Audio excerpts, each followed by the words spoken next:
Muranda ibicanye nimba. Ikintu nje gusaba boss. Ni mpamvu wambaye neza. Bambwiye. Je nashaka kukubwira boss. Ngiye mfite ahantu ngiye kujya urumva. Hari ahantu ngiye kujya kuyobora inama. Kugira ngo umagaho urumva. Ngiye kuyobora iyo nama kuko nanakereye. Urumva nyine hari ibintu tugiyemo by'abakozi. Kandi iyo nama ngiye wara uyoboye nyine. Kugira ngo ngiye umagaho ngende nyobora iyo nama kuko ubu ngubu nanakereye. Uyobora inama? Rwose inama. Monta mazi iyo nama ikaze. What? Inama irakaze. Nicyo ngiye mba nkubwiye. What? Ko iyo nama haraba hari ibintu.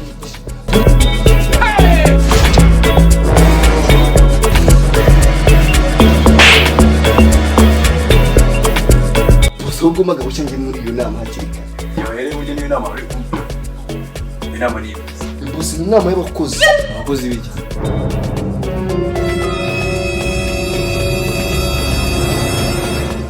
Bo mu rugo. Inama y'abakozi nitumye ibyo kuvuga amagambo angana gutya. Ko njya ngo bakumazemo ivata shaka. Gusa magaho cyangwa ko ndi kwihuta. Nugende ngurumva nyene bwitegere. Bose nabitetse. Wayisahi. Duirenze.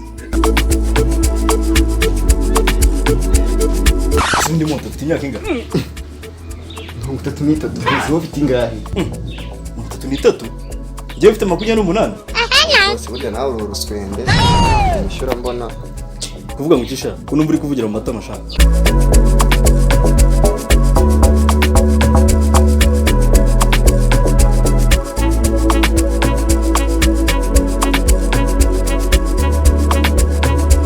Akanya nembwe y'umukozi. Wese ukabiki. Yesu! Nuko umuyobozi wacu. Ubuse ngaho ndebera twaza gutangira inama saa 6 n'igice none habaye saa 6:20.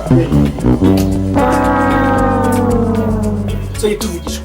Ariko ubwo muzi minota ibura. Kugira ngo umwana boss ute. Ngize ngo na boss utaje, kumbe urubuzi ngo rwo tuza. Nimbwa ya hano yakwirukana mwana.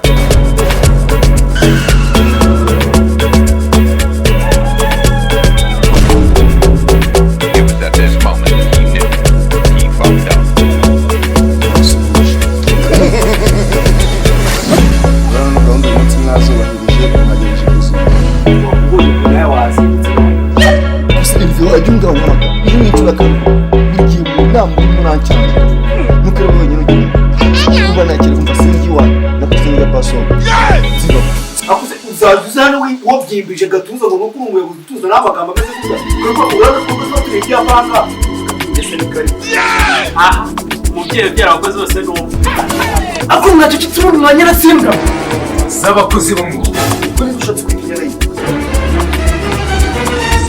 havuyemo wowe Aningize. akundi wanyana mbwa tubwira ibyo tubwira tukagenda ngagera bangajya kwikoropera uranya mfira n'icyo gicucu amagambo kiba gihura ariko shaka uvuye mu cyaro rya cyane avuye ko wa mbere wane ejo bundi akazura cyagakumbuye dore se mane wowe yo kujyana andagiye imisozi yose Kigali n'amakuru biruka mu rugo so ko kurataraza ku mara wanjye akuri mwatsaki mu mwanya nazimbwa nako gwa papa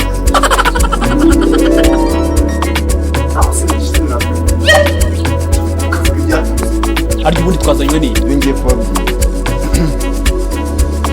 urabona wa mugenzi wacu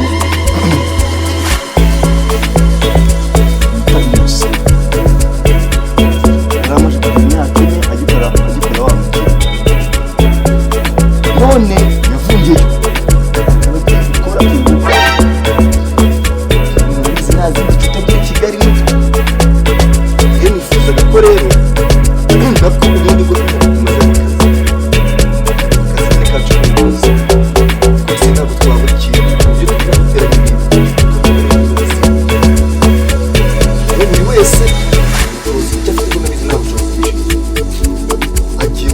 yumva yamufasha umuvandimwe n'umunange nihereye nabwo kena ni green ugiye kutubwira uko wifite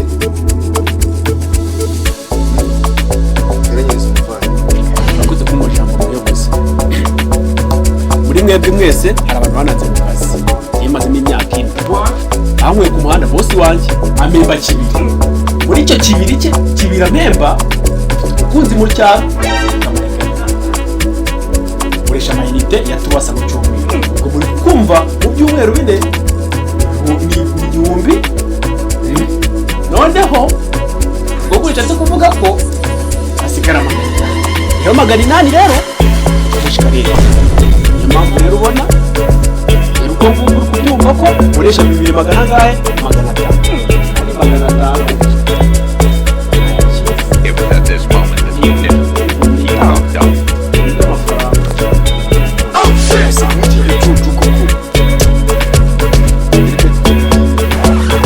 murakoze ndabizi nanjye ubwo maze imyaka myinshi utangiye akazi ariko uko byagiye bigenda biza nagiye ninginga bosi nkamubwira bosi rwose ndakwinginze mbabarira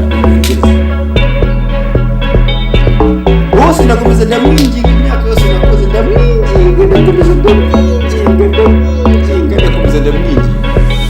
abanzamurira umushahara akamaze kunzamurira umushahara ahita ambwira ngo nzanishyurira inzu amemba amafaranga 20,000 ku kwezi. Muri mwumva mu buryo bw'imibare na amafaranga afatika, ariko inzu ziwe abandi bazishyura 25 yaranka tureta kira kuri 15 ukumva nta kuntu atari yagize. Noneho arangije ipura Kigali, namwe murabizi uburyo ibimeze. Ipura Kigali muri Kigali iyo bigeze ku biryo murabizi, arambwira ati noneho ubwipura handi ari senyisa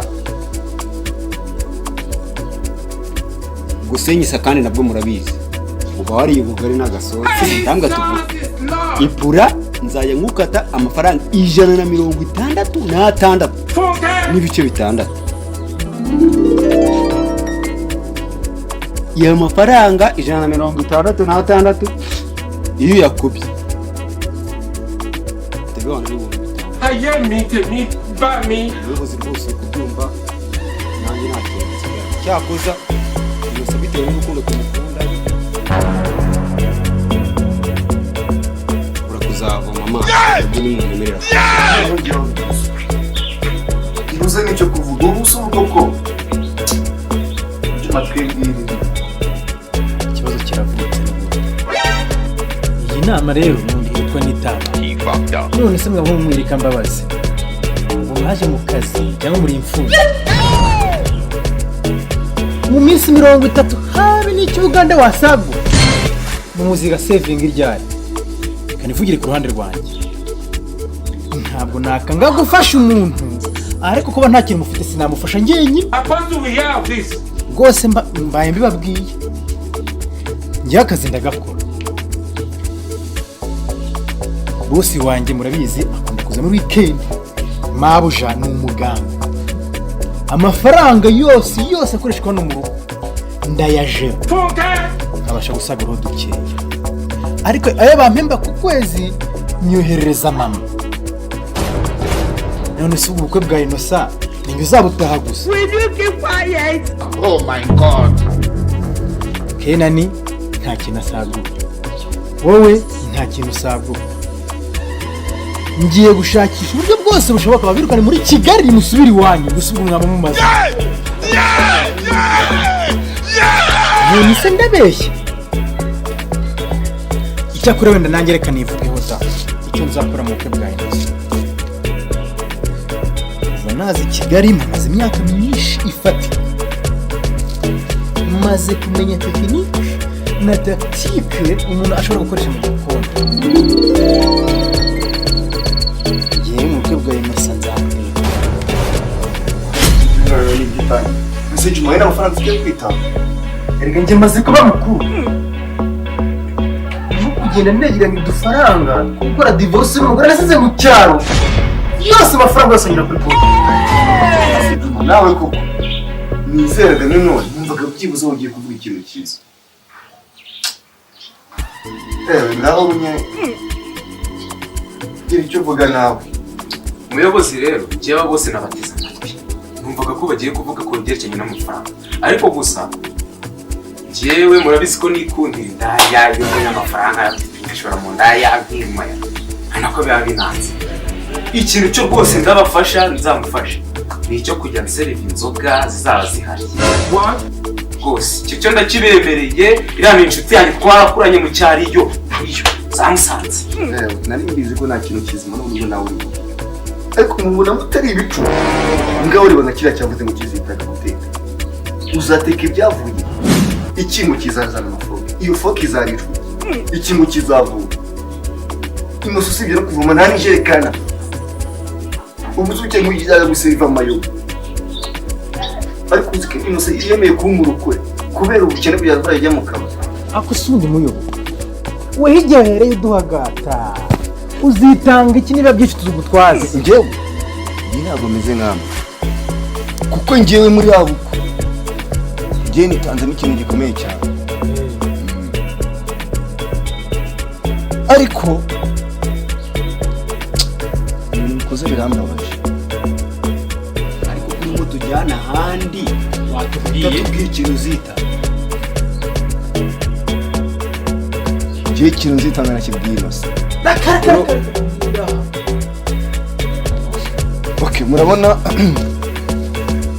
abizi twese tutagiye mu bintu byo kwirindana buri wese afite situation y'ubuzima abayemo sibyo mwese nagiye mbumvira nubwo ibintu mwavuze ari ubucucu sinabajajinga ngo mbigire ubucucu gusa ni ubucucu. Njyewe na boss wanjye tubanye neza cyane ko boss wanjye anandusha imyaka myinshi. Nabizi njyewe murabona ko natangiye akazi k'ubukozi nkiri muto mfite imyaka 23 boss afite imyaka 33 kugenda mbwira ikibazo cyanjye ni ibintu byumvikana kuko na mbere hose yaranyumvisha. Niyo mpamvu rero nanjye ngomba kugira uburyo mfasha umuvandimwe. akiryohereye utuzi hirya no hino ugenda utujisha twese umuziki wongera utugaruka watubwiye ijambo rimwe tukavanga tukagenda. Ubundi se wowe usagura angana ugahembwa angana ntatubwiye.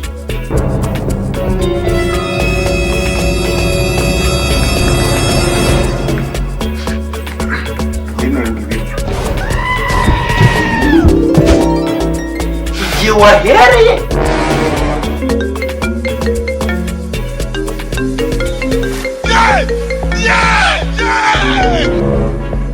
Aro, ndakumvanya neza. Ureka amasaya. Cyari mu nama. Kwirukanye kuva muri nama wagiye. Arubwo Yakumbe rwose uhembwa umuyobozi. Umuyobozi ndabaki. Turahita tukweguza uhita uva ku buyobozi.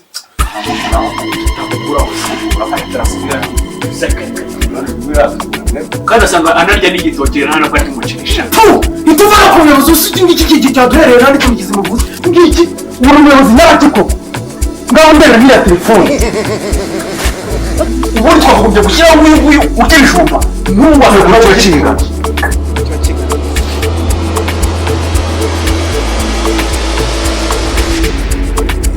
Tayo no muri bya byo nabyo ndabibuza.